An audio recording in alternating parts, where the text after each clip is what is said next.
When you've managed doubt and you jump with the intention to fly and you fail, be willing to fail. But don't fail and just fall. Because if you fail and just fall, all you're gonna do from that point is collect evidence why you should never leap again. Oh no, the last time I leaped, this happened.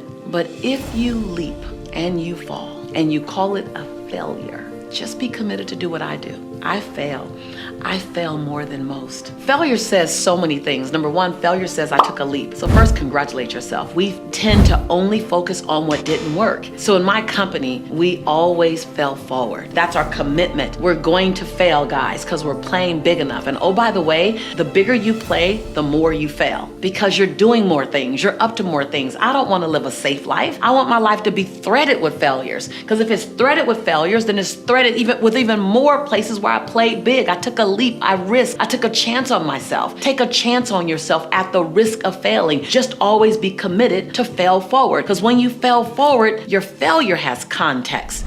Need motivation? Watch the Top 10 with Believe Nation. Hey, it's Evan Carmichael, and I make these videos because the thing that saved me as an entrepreneur was watching the stories of other successful entrepreneurs, and I learned from their advice, I learned from their motivation, and honestly, I have no idea where I would be if I didn't have those videos to inspire me. I still need them for myself today too, and I hope that they can inspire you as well. So today, let's learn from one of the best, Lisa Nichols, and my take on her top 10 rules of success. Enjoy. A failing forward says, what are the 3 things I did right? And what are the 2 areas that I can improve upon? I didn't even do anything wrong. I just can improve upon the way I did it. Because even in every spool of breakdown, there's a thread of goodness.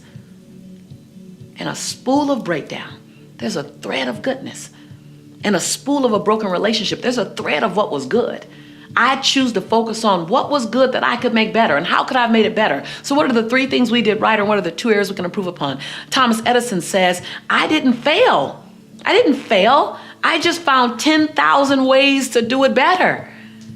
And then all of a sudden you got that thing called success. And success, oh, by the way, is relative.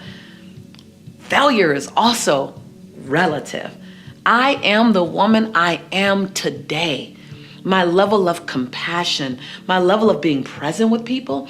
I'm present with people the way I'm present because of my failure to be present 10 years ago.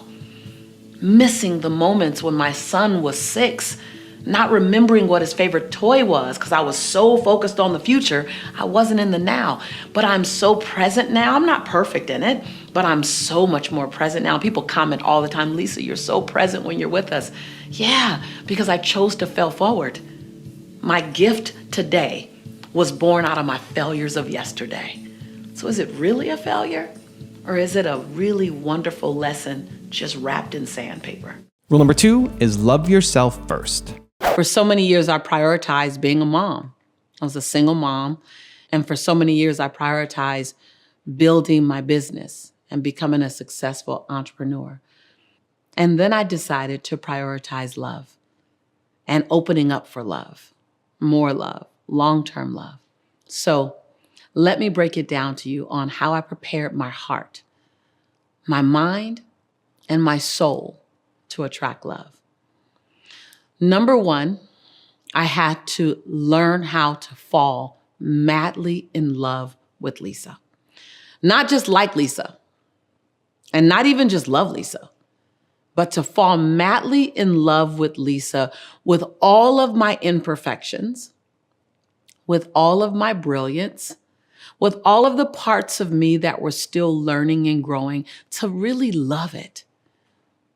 So number 1 is love yourself first.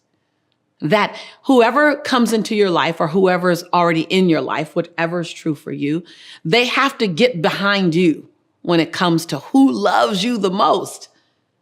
Because you can't attract something that you don't feel you deserve.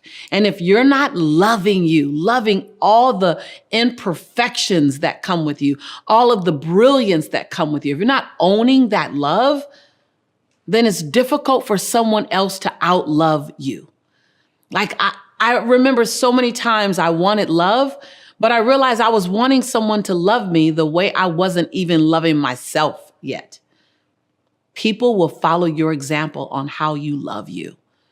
So when you love yourself, you'll be so juicy and so magnetic that your partner, whether they're your current partner or not, or your forthcoming partner, they will literally end up being the cherry on top of the cake. You are the cake. Your love for yourself is the cake. Everyone else's love for you, that's the icing on the cake and the cherry on the cake. But your love for you, that's the cake. And so number one, how do you turn up self-love? How do you demonstratively show yourself, I love me? Whether it's setting healthy boundaries, whether it's having me time, whether it's asking for what you need, want, and deserve, whether it's using your voice, whether it's being willing to be seen, or heck, all of the above. Rule number 3 is get strategic. So many times people step onto my campus and their life, and I'll say the word life, to them looks chaotic and out of order. And I get this question asked a lot. How do I bring order to the chaos in my life? First and foremost, we have to break down life, because life really is a really big conversation, and looking at it in its totality could really be overwhelming, which is why most people don't ever start to do anything to resolve and to minimize or diminish the chaos or reduce the chaos. So let's first break down life, because life is made up of quadrants. So you have your health and your wellness. Identify where's the chaos there, because all of a sudden it becomes bite-sized and digestible. Your finances, where's the chaos there? What does it look like and what's creating it? Your relationship. Now in your relationships, that has 4 subcategories. So in your romantic relationship, is there chaos there? In your familial relationships, is there chaos there? In your colleague and work relationship, is there chaos there? And in your community relationships, neighbors, friends, is there chaos there? So first, before you can manage the chaos in your life, let's break it down so you can see it much more clearly than just my life is chaotic. That's a really big, overwhelming tsunami, right? So let's break it down so that's baby waves. And we can manage a wave or a speed bump much easier than we can manage a tsunami or a mountain. And then you want to look at spiritually. Is there a chaos there? Is there a disconnect there between me and my prayer life, or me and my meditation life, or me and where I fellowship? So you want to take those areas and first break down and identify the chaos that exists. Number one, because it's already there, it exists, you can't outrun it, you can't outperform it, you can't get a new business card, you can't move to a new address, and all of a sudden it's not there. So just identify, being willing to honestly admit to yourself and have acceptance in the areas called chaos and chaos in my life. Rule number 4 is don't fear rejection. A long time ago, I heard from a mentor, you only want to play with people who want to play with you. And I didn't even understand what he was setting me up for. Like I thought, oh, of course I only want to play with people who want to play with me. And then years begin to happen and experiences. And I began to turn toward people and they turned away from me. And I had to constantly remind myself, I only want to play with people who want to play with me. And then I heard this statement, and not to get too spiritual on you, and I'm not religious and getting religious on you, but I heard this other statement from my grandmother. She said, baby, man's rejection is God's protection. And I didn't understand that when she said it until I got rejected enough. And I realized that I'm only hurting about the rejection because of my need to be approved, my need to be loved, my need to be validated, and my perceived idea of what could have happened with me and him or me and her had I not been rejected. When people choose to not choose you, there are 2 things happening. One, there's the opportunity for you to stand in your power and say, I woke up this morning and before anyone else had to like me, I had to like myself. Before I checked in with my coworkers, before I checked in on Facebook to see if I got any likes, the first and primary responsibility is for me to like me. And everything, I want to hear you saying everything in your house, in your office, in your car, everything else is bonus. So when you come from a place of I like, I love, I accept me, and I'm going to give the best version of me to you, and then you choose. And then my job is to be whole and complete, irregardless of your choice. That's number one. And number two, when you find people rejecting you or not accepting you, you have an opportunity to look at, and without any make wrong, it's real important to not make yourself feel better by making someone else wrong. We do that as a society so much. Always say, in order for the relationship to break up, we think there needs to be brain splatter on the ceiling. And that's just even a small tiff. There doesn't ever need to be brain splatter on the ceiling. If someone doesn't choose you, then it's their way of saying, this is not a fit. And we're just not mature enough or socially adept enough or have enough communication skills to say, this doesn't fit. Your love style, your communication style, your way of being doesn't fit with me. And for us to be grown-ups, well, I guess the key word, grown-ups, and go, okay, when we move in ebb and flow more, like everyone's not gonna like me. As much as some people love this channel, some people are like, Lisa Nichols, bleh. And my job is to still stand powerfully in who I am, irregardless of those who love me or those who don't. That your life, the value of your work experience, the value of your life experience isn't contingent on how many people accept you. It's contingent on the value you are bringing to every environment you're in.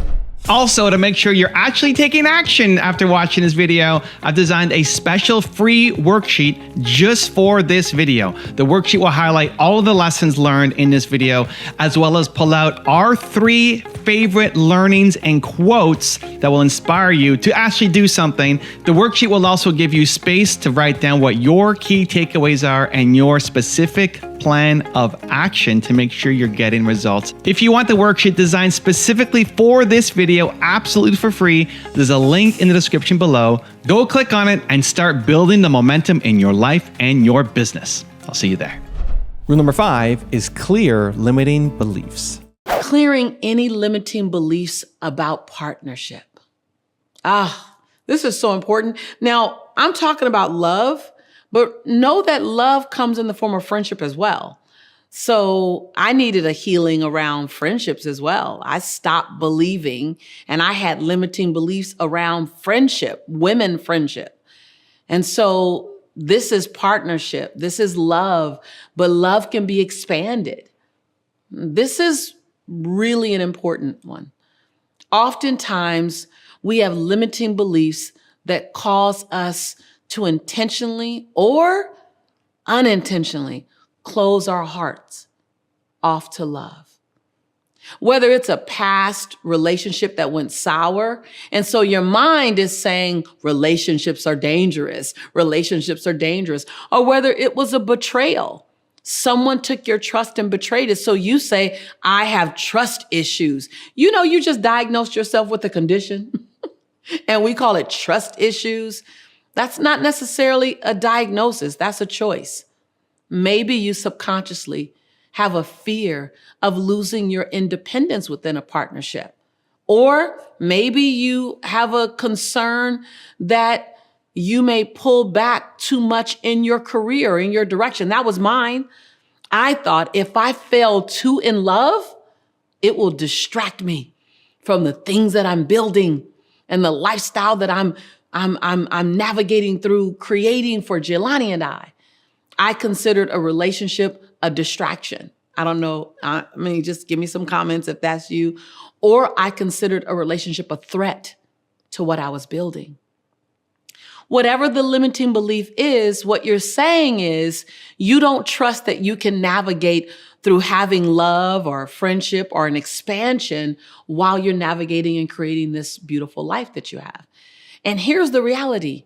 You are not who you were 10 years ago. You're not even who you were 5 years ago. You're expanded.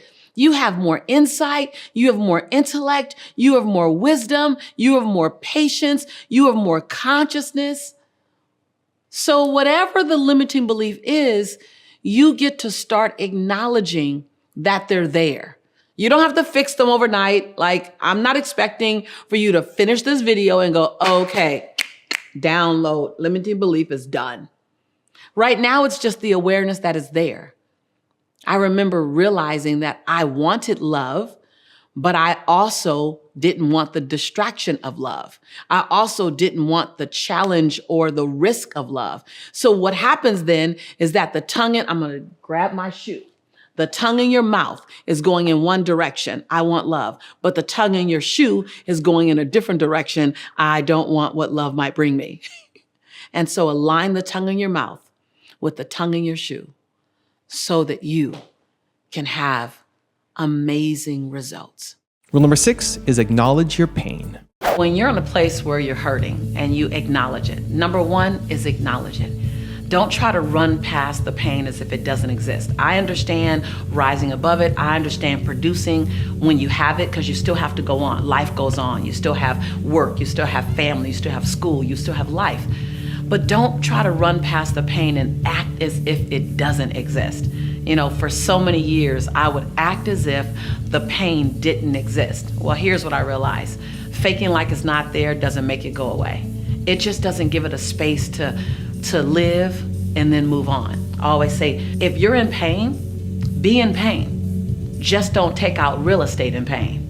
Don't take out a lease option buy in pain. Don't rent to own anything in pain. Don't reside in pain. Go, I'm in pain. Now, what do I need? The truth is powerful. I once heard someone say, I think I heard in the book, the truth will set you free, even if it's about pain. It doesn't mean you want the pain to grow. Now remember, energy does grow where energy goes. So if you're putting energy toward being in pain, then the pain is going to grow. That's in having conversation after conversation after conversation about what got you in pain. I say, if you're going to talk about the pain, have a conversation after conversation after conversation about what you're doing to get out of the pain that you're in. Rule number 7 is focus on micro goals. When you recognize that you don't have to focus on the macro goal, that's the big, ginormous goal, because it takes too long to get there and you don't have enough milestones on the way identified, so you run out of gas, you run out of motivation. But when you set small goals, and let's say 5 small goals, they will get you to that one big goal. But in the meanwhile, you get to celebrate 5 times every time you hit what I like to call that micro goal. Rule number 8 is become a great speaker. There are many other techniques I have to teach you in the science of speaking that would help you. This is one of those cornerstones. So as I was saying, the top of the V, right, is the big U. So it's where you build your credibility. No shrinking here. If you're really, really humble and you're really reserved, this is sort of where it will become challenging for you. Some people, they really can go in their valley easy, right? Most of us. For some, it's difficult. For others, it's difficult to actually share the big U, your credibility. This is where you share your highlights. This is where you share your experiences, your accolades, your achievements, your credentials. And it can't seem like it's a bio, or a resume. So I graduated from, and you say it because you're going to take them into the valley. So you want to say, even though you want to kind of give a little clue that you're about to take them somewhere else, even though I have 7 bestsellers, and I've spoken and inspired over 86 million people. And I've been able to travel and be on every single continent that could be populated by man. Even though I've generated over $80 million in business in the self-training and self-development industry in my company over the last 27 years. Even though that's who I am, you see how I just gave you the credentials inside of a even though. Or you can say, what you may or may not know about me, is that I'm a best-selling author times 7 books. What you may or may not know about me is that I have been featured on every major national platform. What you may or may not know about me is I have lost over $1 million and I've earned over 88 million. But what I'm sure you don't know about me is, notice how the big you say it in such a way where it leads into the valley. So it's not a bio. It's not spoken as if it's a bio. It's not spoken as if it is a resume. It's spoken as if it's a conversation that's about to lead into the valley. All of that I just share with you, and I just use my experience, my life as an example to give you. You do yours and don't compare yours to mine, right? Comparison, as Benjamin Franklin says, comparison is and will always be the thief of all your joy, right? Let's say if you have an MBA or you have a BA or you're in the academia, like I don't come from an academia background, but if you come from an academia background and you want to speak to your hours in learning, I wouldn't say what you may or may not know about me is that I have an MBA. I would say what most people are impressed about is that I've spent over 36,000 hours studying. Now, how do you get to that number? You calculate your years in college. You calculate your years in the work. I've spent over 5,000 hours behind a camera. Even though you have different backgrounds, you want to be able to find a way to capsulize that, right? Now, all of that's the big you. Now, at the base is your valley. So now where most people go wrong, who learn on my campus, is they think that the valley represents the lowest point of their entire life and all the low points put together. Let me just say this.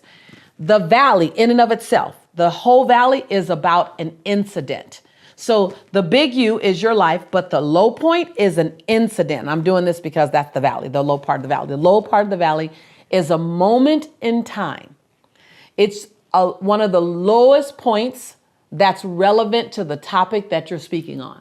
So it's a topic relevant valley. Why do I say that? Because if you've lived long enough, hashtag anything over 10 years of age, you got valleys. You got multiple valleys.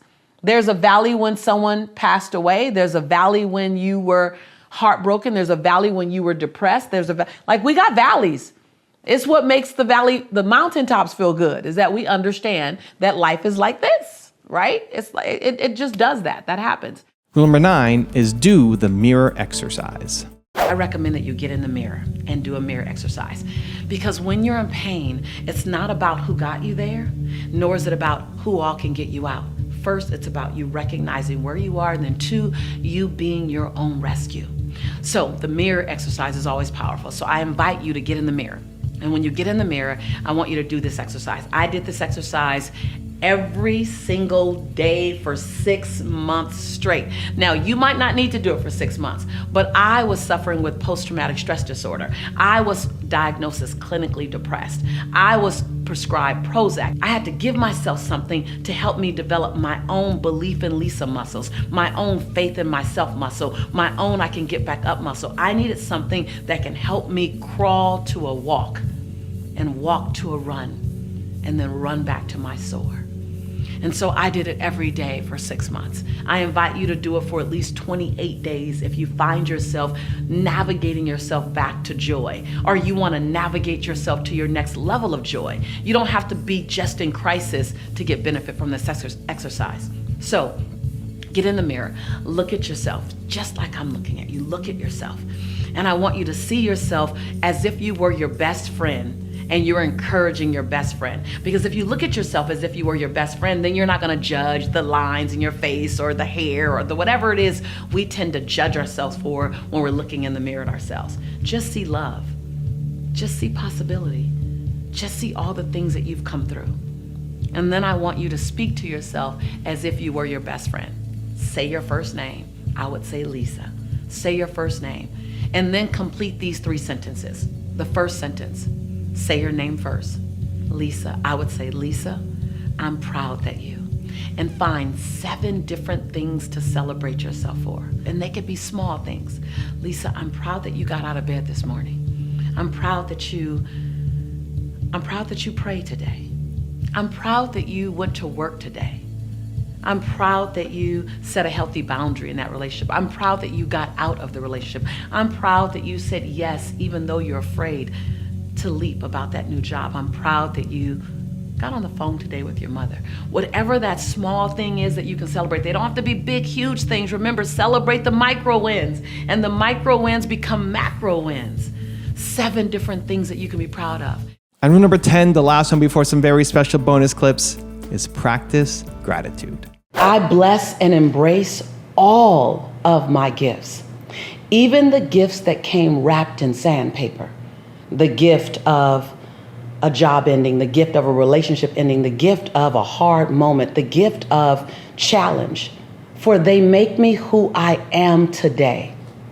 And I love who I am today. When I'm under pressure, I am like coal. I turn to diamond. I bless and embrace all of my gifts, even the ones that came wrapped in sandpaper.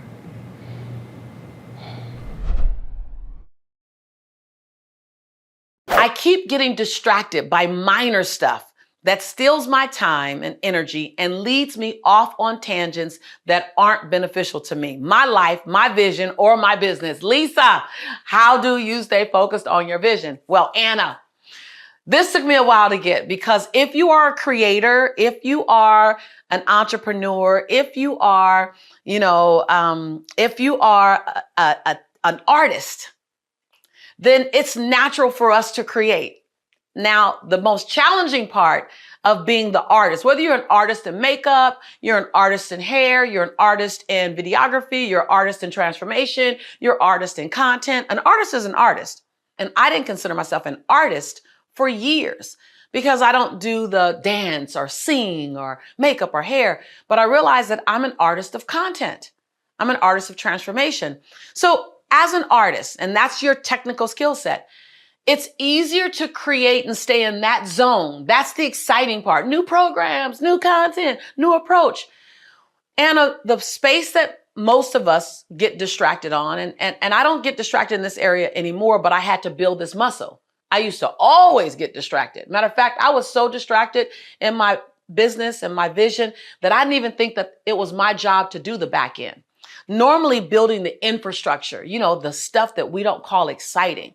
Building your funnels, your campaigns, building your strategies, making sure your emails, all of the stuff that's the foundation of the business, but it's not the artistry. I always say there's 2 parts to you. You're an artist and you're a CEO. The artist will always get time because it's the creative time. It's the exciting time. The CEO, I haven't met anyone yet that says, oh my God, I wake up in the morning, I get so excited about doing my numbers.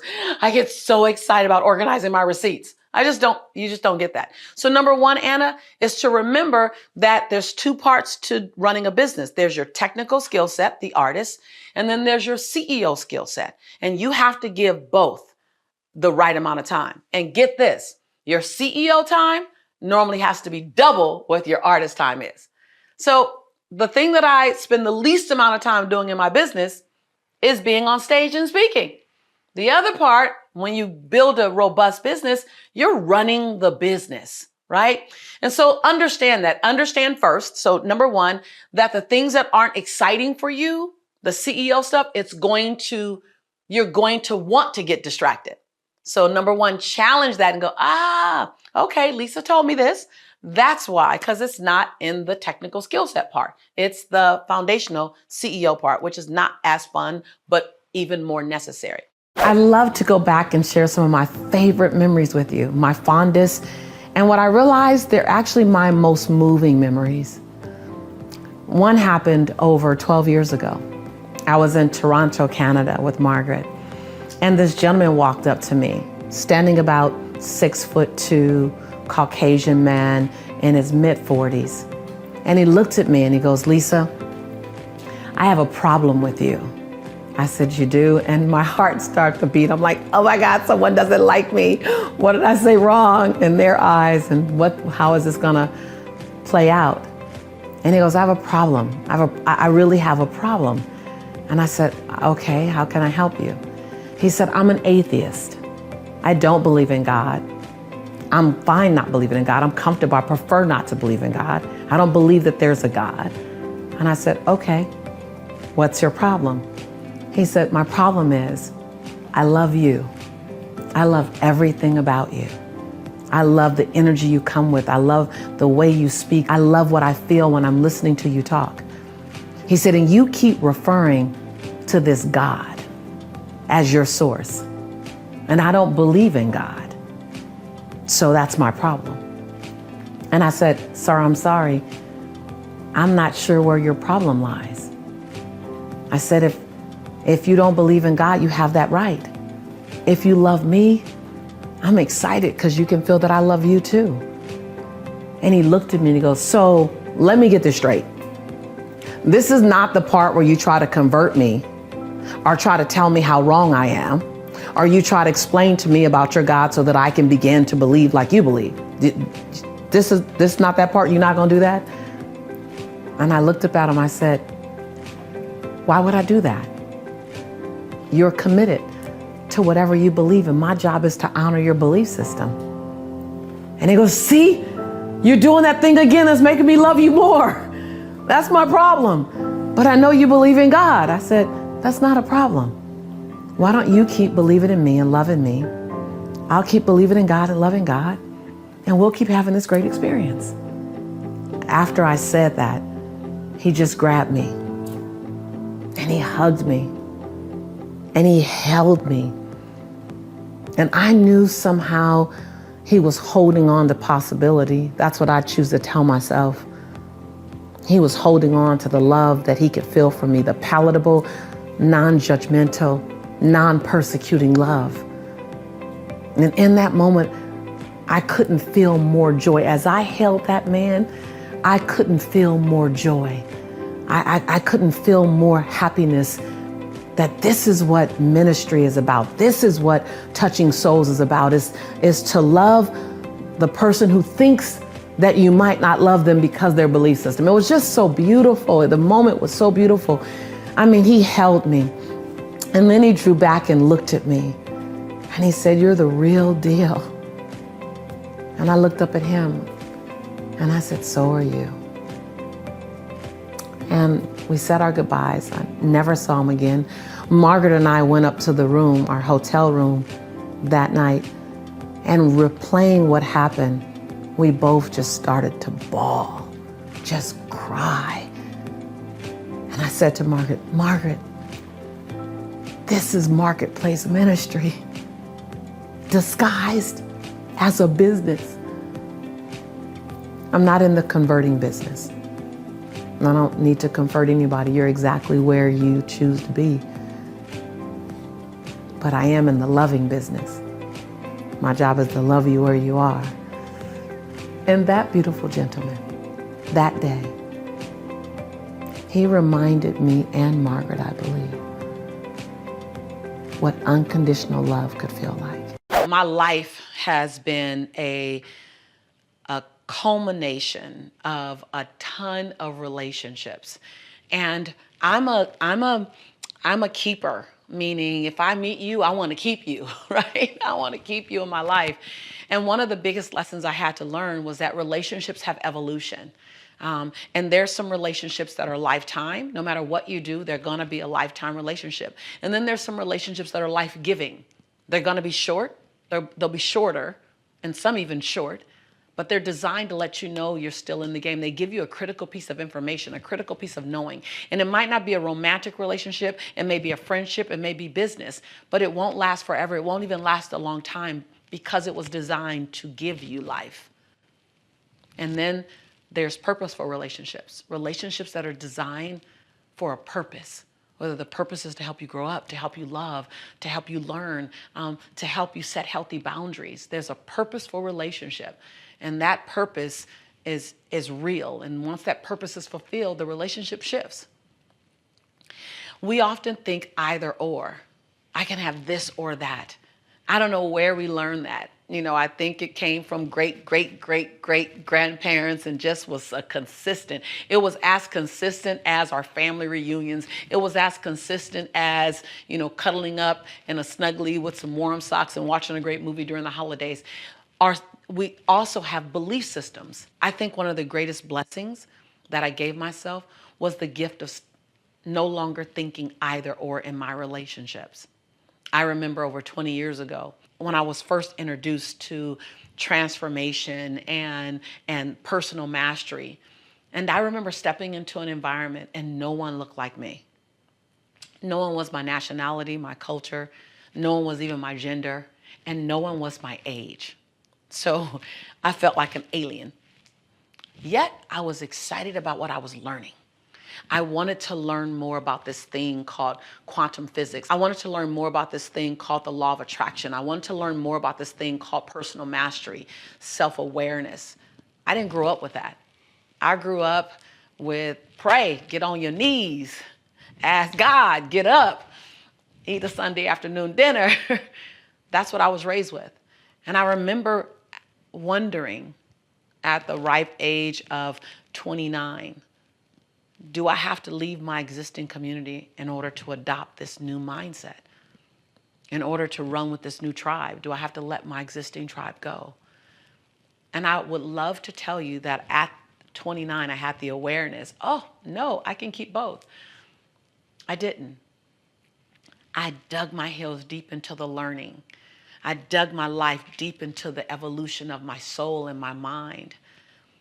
And I can honestly say that the existing relationships that mattered so much to me, I just thought that they would stay there and that they would forever be there while I chose these new relationships in this new world. And I made a mistake. I didn't water the relationships. I didn't nurture them. I didn't feed them. And just like a flower, relationships require light and sun and love and nurturing. I'm grateful that I didn't lose all of my existing relationships. I'm grateful that I soon became aware that my existing relationships are not optional while I build new relationships. I realized very soon that my existing relationships with my family, that those relationships were anchoring. They kept Lisa's feet on the ground. Little did I know I would then be on Oprah and Larry King and Steve Harvey and Dr. Phil and would travel around the globe. Little did I know who I was becoming. And if I'd known who I was going to become, I really would have invested in those existing relationships because they keep me anchored. So I say all this to say, please don't choose either or. We live in an abundant universe. You want to design and with. How do I have both? How do I develop forward-pulling relationships with amazing people who are navigating and walking in the same direction as me while I stay anchored in my existing relationships that are non-negotiable? No matter where you go, you're still always someone's daughter. You're still always someone's niece, someone's son, someone's father, someone's brother, someone's sister. So make sure you nurture your existing relationships while developing future relationships. We don't live in either or. We live in and with. And I'll end with this. When you get to the end of your journey and you're 95, 100, 105, whatever age that is, where you're sitting in your favorite rocking chair, and you're telling the stories of your life to whomever will listen, you want to make sure that your relationships have a really great part in that story. I laughed hard. I played full out. I ate great food. And you want to make sure that you have all those things to do with the people that you love. So water your relationships, both new and existing. What if this year you made a commitment to blow your own mind? What if you made a commitment to do what you've never done before, say what you've never said before? What if you made a commitment to go to the edge and leap? And know you're either going to soar or you might fall, but even if you fall, you know how to get back up. I don't know. What happens? What happens? And so I just want to stop by to shake you up a bit. Stop by to find out who does the world get when you play really, really big? Who does the world get? Who does the world get when you say, hold on, hold on. I want to find out exactly who I can become. Hold on. I want to find out exactly who I can be. Hold on. Hold on. I want to see exactly what I want to do. I want to see exactly how I can play. Hold on. Hold on. The best part of me is still showing up. Hold on. The best part of me is still showing up. Hold on. There's more of me. I'm not done yet. Like, are you willing to give the world notice? I'm not done yet. No. I'm not done yet. I have so much more. I'm not done yet. And when that happens and the world sees you, I got a question for you. Are you ready to be seen? Are you ready to be seen, and are you willing to be seen? Are you willing to be seen in such a way that you say, wait a minute, I'm unapologetic. I'm unapologetic about who I am. I'm unapologetic. I'm unapologetic about what needs to happen in order for me to show the world who I am. I'm unapologetic. I'm just saying, is that possible? I'm reading it now. There's more for me. Yes. There's more for me. Yes. Type in chat, there's more for me. There's more for me. I'm ready and willing to be seen unapologetically. Unapologetically. I'm ready. I just stopped by. I don't know what your week looks like. I don't know what the last few days look like. I don't know what you're on your way to this weekend, but I stopped by to say you are enough. You showed up enough. It's time to press the gas and accelerate. It's time to press the gas and elevate, to inspire more, to serve you, to set healthy boundaries, to say bold yeses. There's going to be something that comes into your life, and it's going to require a bold yes. Not that shaky yes. Well, sorta. No. That yes. That heck yes. And it's going to require you to tell somebody, watch my fire, watch my game, watch my shine, watch me. So when you look at being your own rescue, what does that look like? Being your own rescue comes from so many different areas. I've always taught that we need to separate our life into categories and manage your whole life in categories. The health and wellness category. What does being your own rescue look like in health and wellness? For me, it was pretty radical. For me, it was all the way from not only getting more physically fit, but it was going to the doctor and asking for medical help. It was saying something's happening in my body and I don't know what. It was no longer ignoring what was happening. What does being your own rescue look like in your finances? For me, it was me writing myself a check the way I wrote SD&G and the way I wrote the electricity bill and the way I wrote my rent check way back 20 years ago. It was me writing a check to my dream and putting in the subject line, funding my dream. That was being my own rescue as well. What does being your own rescue look like in a relationship? Does it look like just speaking up and asking for what you need? Or does it look like telling someone, I love you more often? Or thank you more often? Or please accept my apology for not showing up for you? What does being your own rescue look like in the different categories? And then what does action look like to be that rescue? Because when you can be your own rescue, you actually are your own superhero. You actually are your own best friend. You actually become everything you need for you. And then you can serve everyone else from your overflow. I love it. I remember when I first heard the word pivot. A friend of mine wrote a book called Pivot. I was like, well, what does that mean? Like, can you write a whole book about pivoting? And I mean, just by the grace of God, he wrote the book right before the pandemic. I'm sure he had a divine download and didn't realize that the most major pivot of all times was coming. I didn't know what the word meant. I looked it up, and it meant to change directions. I had heard it before. I had an idea, but I wanted to understand everything about it, to change directions, to modify, to shift, to move when necessary. And in some definitions, I saw to be a change that was not expected, to change directions based on the environment, not the strategy. I've been pivoting for a long time. You may have been pivoting for a long time.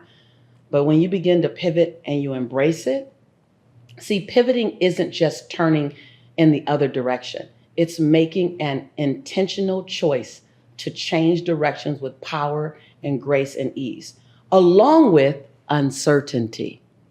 See, most leaders like you and like myself, we don't like uncertainty. We want certainty and clarity.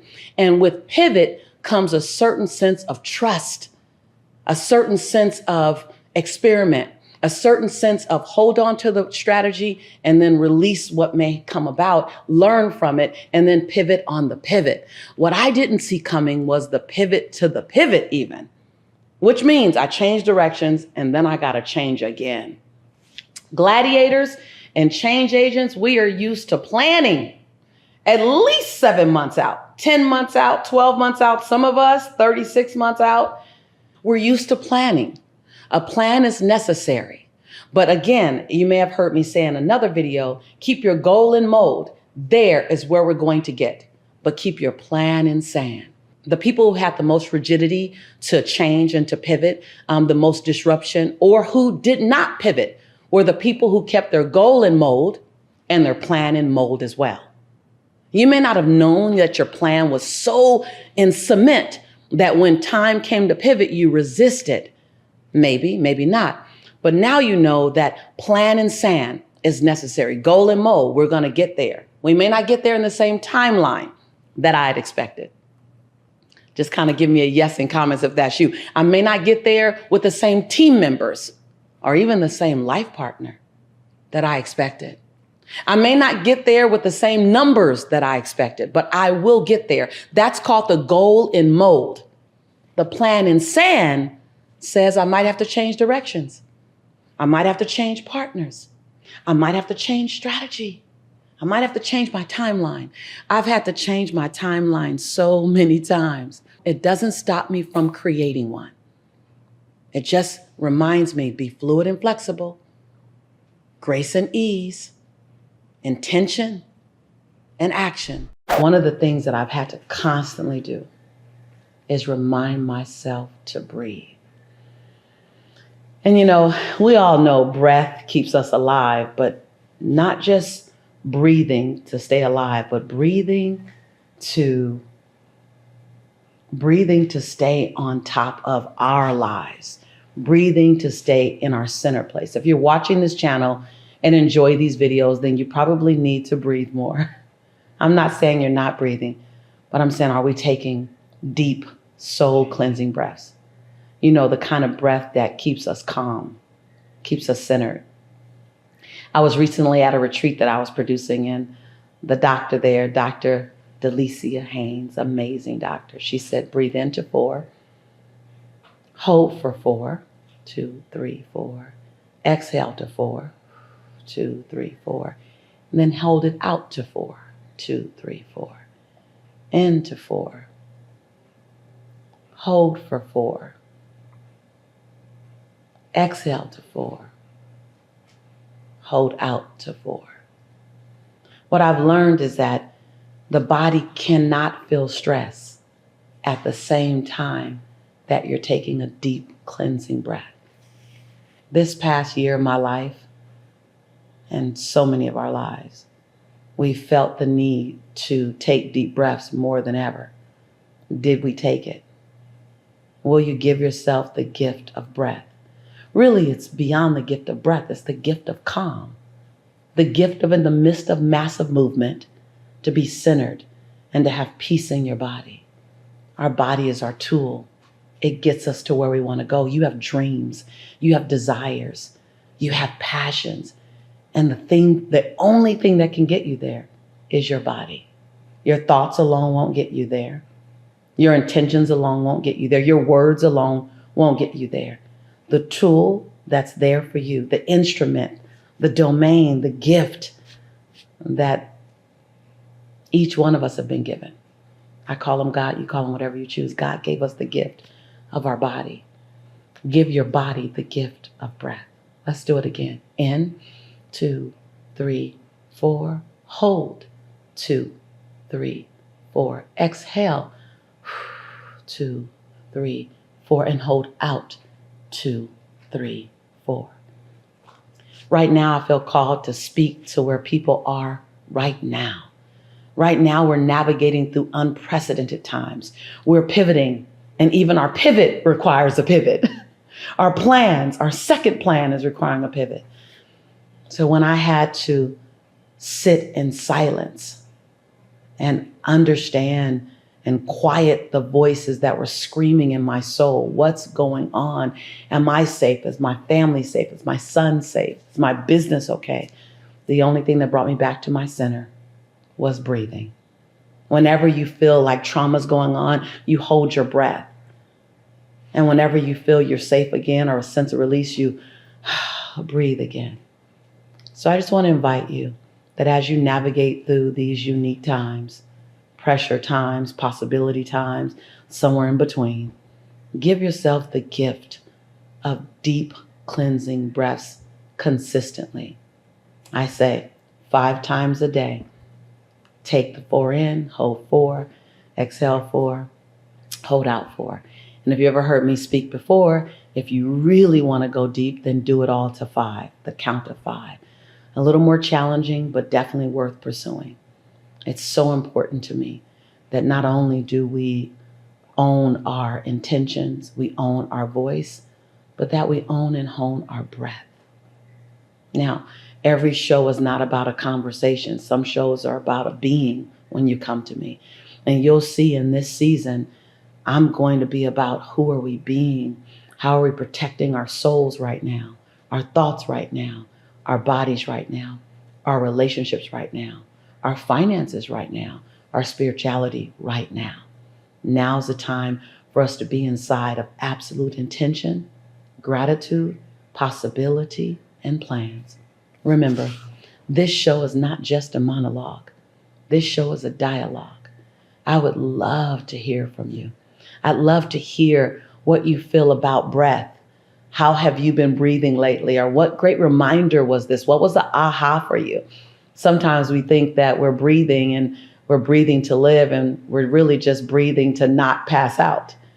And this may have been a reminder for you, like, oh, there's a deeper breath that I can take.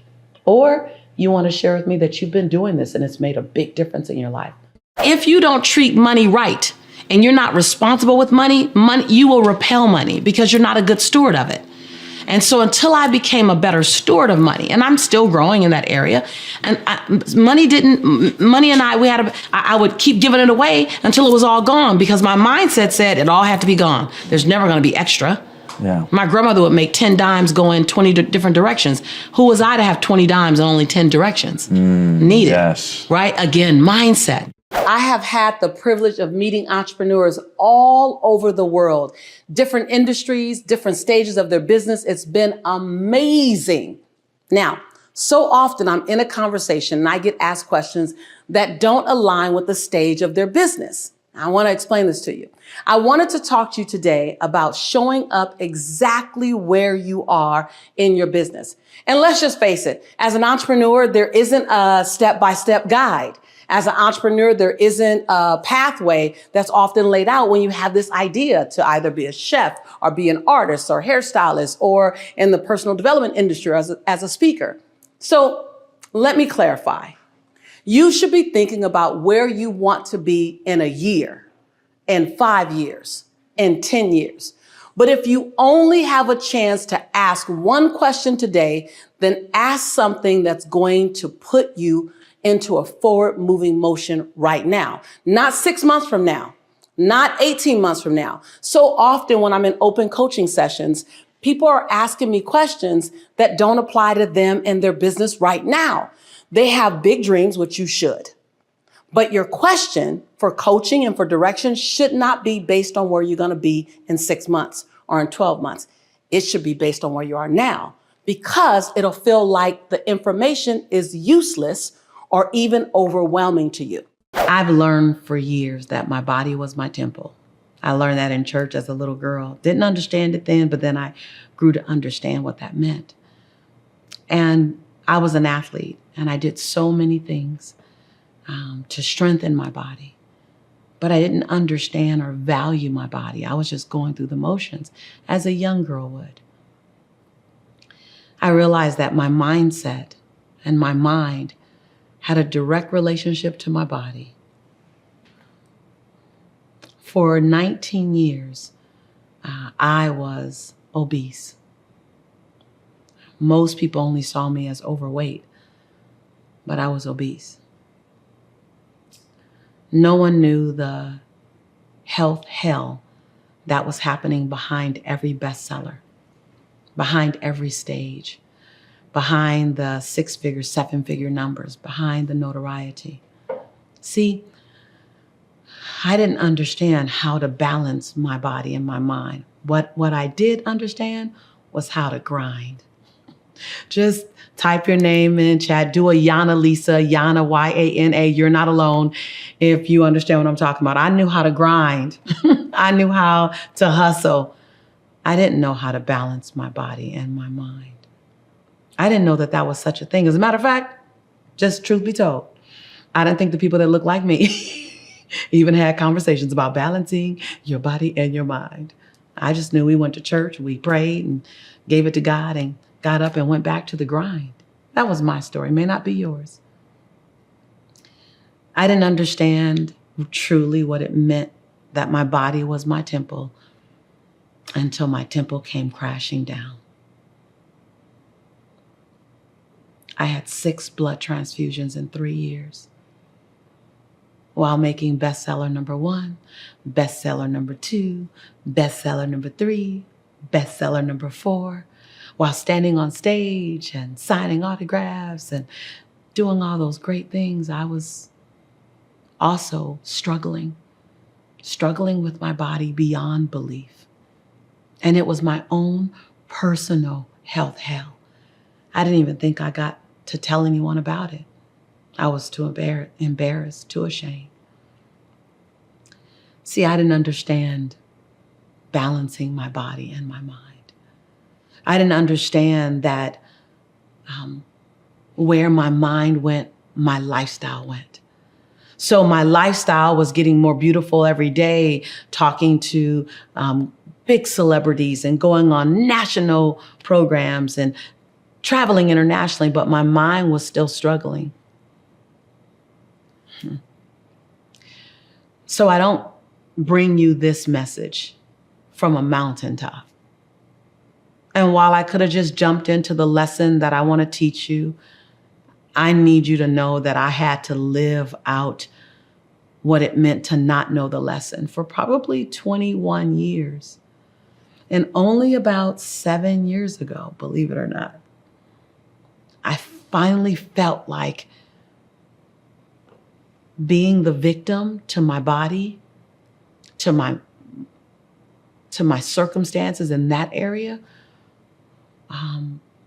was no longer acceptable. See, your body is your temple. Our body is our temple, and it's an instrument. It's an instrument, the machine.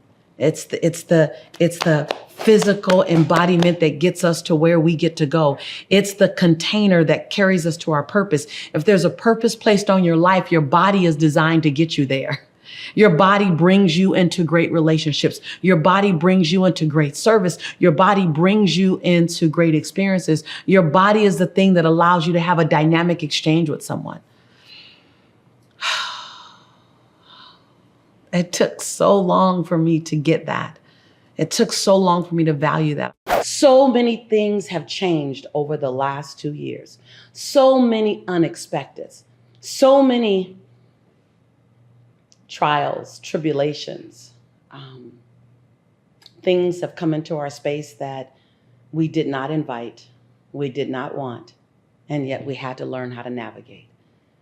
And so I ask you, what did you have to let go when the pandemic started? What did you have to release when the pandemic started? Did you have to release a job? Did you have to release the way you looked at things, the way you went to work, your relationship? What did you have to release during the pandemic when it started that you didn't like doing in the first place, though? See, here's the deal. We've had to release so many things, but some of the things that we've had to release, we didn't even like it in the first place. And you might be considering going back to it because it's what you're used to doing. I got to tell you, a familiar discomfort, many times we become more committed to a familiar discomfort than we will be to an unfamiliar new possibility. I'll say that again. Many times we are more committed to a familiar discomfort than we are to an unfamiliar new possibility. Why? Because it's familiar. So I ask you, what limiting habits, beliefs, or environment, relationship, etc., that you're considering going back to that you didn't want to in the first place? You didn't want to do it. You were done with it. There were so many things that were beautiful in my life, but I was done with it. Even though it was beautiful for someone else. I traveled over 280 days out of the year for the last 10 years.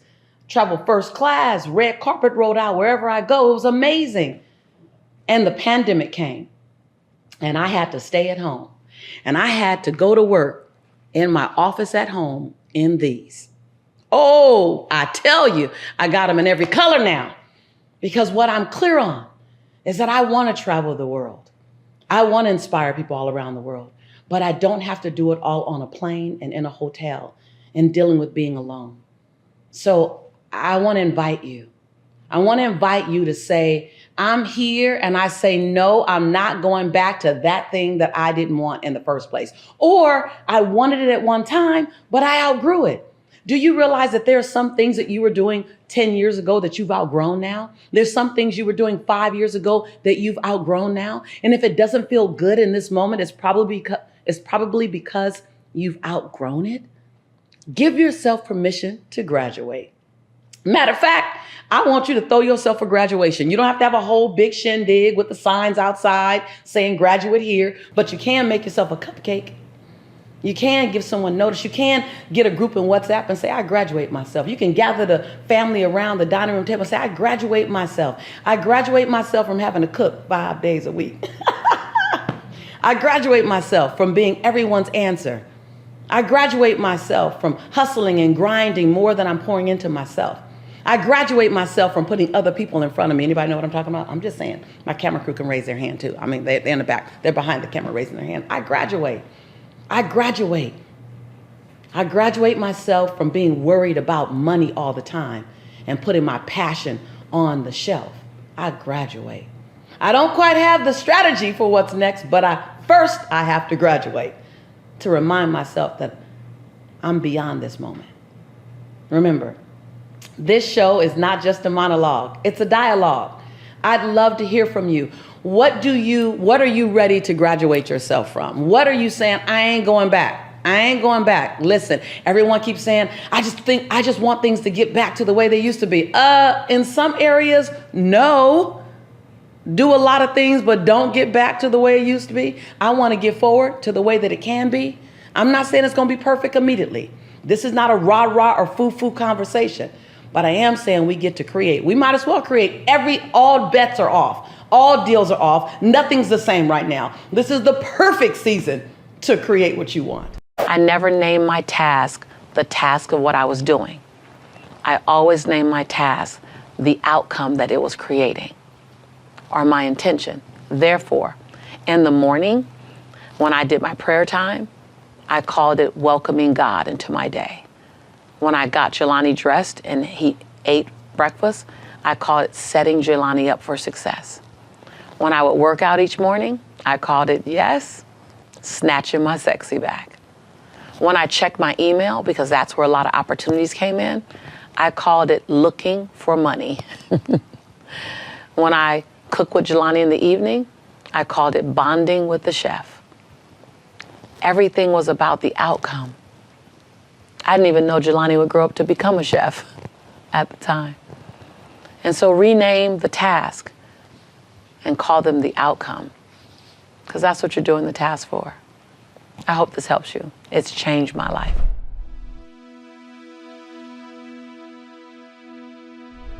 Because you made it this far in a video, I want to celebrate you. Most people start and don't finish. Most people never actually follow through. Most people say they want something, but they don't ever do the work to actually get it. But you are different. You are special. Believe Nation, you made it here all the way to the end, and I love you. So as a special celebration, if you put a hashtag believe down in the comments below on this video, I will showcase you and celebrate you somewhere on the screen in a future video because you are awesome. For 10 more amazing rules from Mel Robbins, check the video right there next to me. I think you'll love it.